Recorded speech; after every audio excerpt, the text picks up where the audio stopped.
स्वस्ति श्री गणेशाय नमः।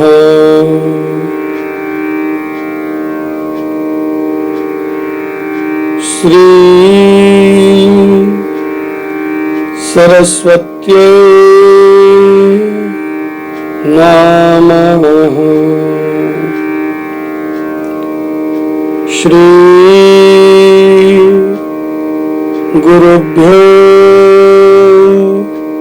नमः। ओम नमो भगवते वासुदेवाय।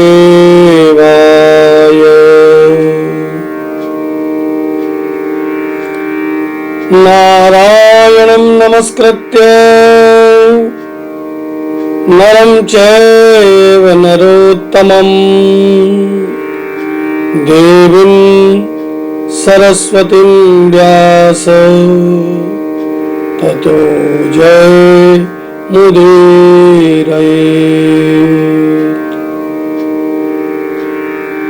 कृष्णाय वासुदेवाय हरये परमात्मने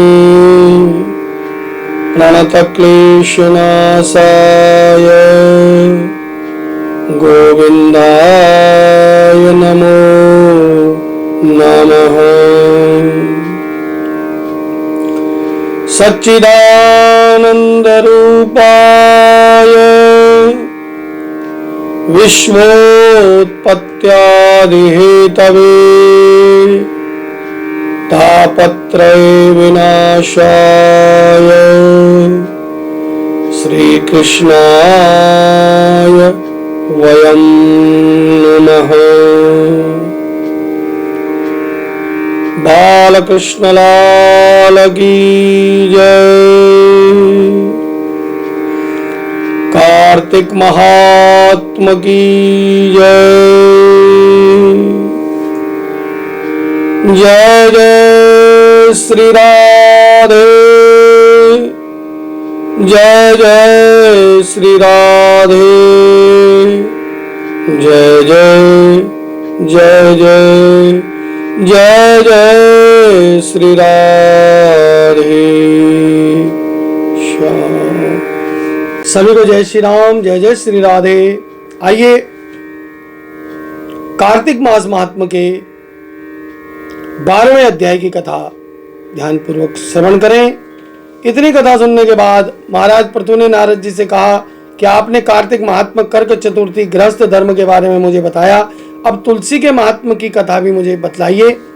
नारद जी बोले, हे राजा पृथु, प्राचीन काल में सह्याद्री क्षेत्र में करवरीपुर में एक ज्ञानी धर्मात्मा तथा ओम नमो भगवते वासुदेवाय मंत्र का जप करने वाला धर्मदत्त नाम का ब्राह्मण रहता था।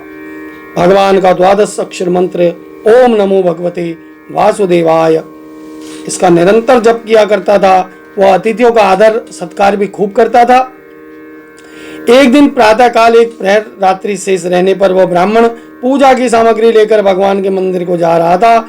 इतने में उसने सामने से आती हुई एक भयंकर राक्षसी को देखा। आगे को निकले हुए टेढ़े मेढ़े दांत, लाल नेत्र, बिल्कुल नग्न लकड़ी के समान सूखा उसका शरीर तथा मुख से गुरगुर का शब्द निकल रहा था। ऐसी भयंकर राक्षसी को देखकर धर्मदत्त ने अपने हाथ में तुलसी मिश्रित जल उसके ऊपर फेंक दिया।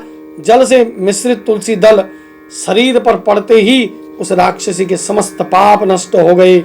हाथ जोड़कर धर्मदत्त के पैरों पर गिर पड़ी। धर्मदत्त ने पूछा, तू कौन है और किस पाप के कारण तेरी यह दशा हुई? अपने पापों से मुक्त हो चुकी राक्षसी कहने लगी कि मैं सौराष्ट्र देश में भिक्षु नामक ब्राह्मण की पत्नी थी और मेरा नाम कलहा था। कलहा, जो कलह में निपुण हो वो कलहा। मैं न तो अपने पति से मीठे वचन से बोलती थी, न अच्छा भोजन और फल आदि खाने को देती थी। इसी व्यवहार से दुखी होकर मेरे पति ने दूसरे विवाह करने का निश्चय किया, तो क्रोध में आकर मैंने विष खाकर अपने शरीर का त्याग कर दिया। इसके बाद यमदूत मुझे बांध कर यमलोक ले गए। वहां चित्रगुप्त ने मेरे अच्छे बुरे कर्मों का लेखा जोखा बताते हुए कहा कि महाराज, इसने जीवन में कोई शुभ कार्य नहीं किया, ये सदैव अपने पति से द्वेष करती रही। और यह सुनकर यमराज ने आज्ञा दी, क्योंकि यह जिस बर्तन में पकाती थी उसी में खा लेती थी, इसलिए इसको अपनी संतान खाने वाली बिल्ली की योनि में भेजा जाए। और उसके बाद पति से द्वेष करने के कारण इसको विष्ठा खाने वाली शुक्री की योनि में भेजा जाए। और क्योंकि इसने आत्महत्या की, इसलिए इसके बाद यह प्रेत योनि में जाए। सो महाराज, मैं 500 वर्षों से इस योनि में फिर रही हूँ, भूख प्यास से दुखी हूँ, और एक वैश्य के शरीर में प्रवेश करके मैं कृष्णा और वैश्या वेणी नदी के संगम पर आ गई हूँ। जैसे ही नदी के तट पर पहुंची, विष्णु के दूतों ने मुझे वैश्य के शरीर से निकालकर बाहर फेंक दिया। वहां से घूमती फिरती मैं इधर आ रही हूँ, आप मिल गए। आपने तुलसी मिश्रित जल मेरे ऊपर फेंका, मेरे पाप नष्ट हो गए। अब कृपा करके मेरा प्रेत योनि से उद्धार कीजिए।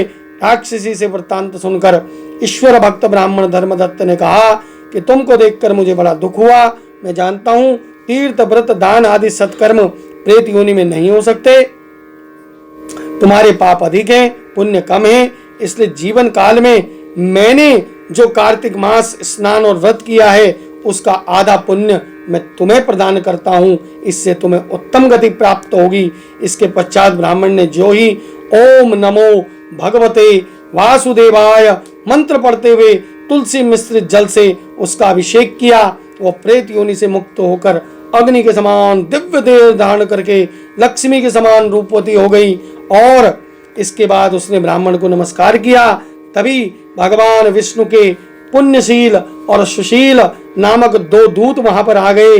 भगवान विष्णु के जो पुष्पक जो विमान है उसमें लेने के लिए जो दूत, उनके नाम है पुण्यशील, सुशील, और वो विमान में बैठाकर बैकुंठ लोक को ले गए।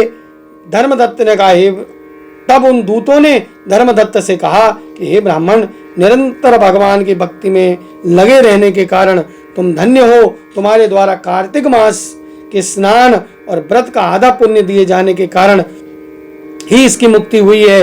हे विप्र, अपने इस त्याग, भक्ति और कार्तिक स्नान के प्रताप से कालांतर में तुम राजा के कुल में जन्म लोगे और अंत में फिर वैकुंठ धाम को प्राप्त होगे। इस प्रकार यहाँ पर कार्तिक मास महात्मा का 12वां अध्याय पूरा हुआ। शेष कथा अगले प्रसंग में। सभी को जय जय श्री राधे।